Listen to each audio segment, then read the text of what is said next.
अस्सलाम वालेकुम। वालेकुम अस्सलाम। ओए क्या हाल है? अल्लाह का शुक्र, आप कैसे हैं? मैं बिल्कुल ठीक ठाक, पौने घंटे से आपके सामने। हाँ, देख रहे हैं हम। क्या अच्छा, कैसा लगा शो में आके? अच्छा लगा, बहुत अच्छा लगा। आपके आने का बहुत बहुत शुक्रिया। Thanks a lot. नाम? कमल अरशद। कमल अरशद। जी जी, क्या कहना चाहते हैं? मैं शेर सुनाना चाहूँगी। सुनाइए।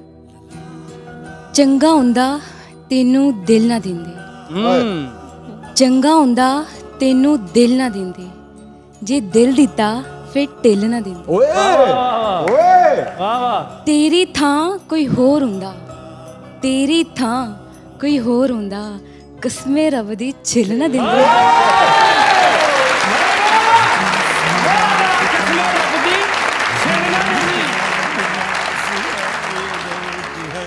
अस्सलाम वालेकुम सर। वालेकुम सलाम। सर क्या हाल है? ठीक ठाक, आपकी दुआएं।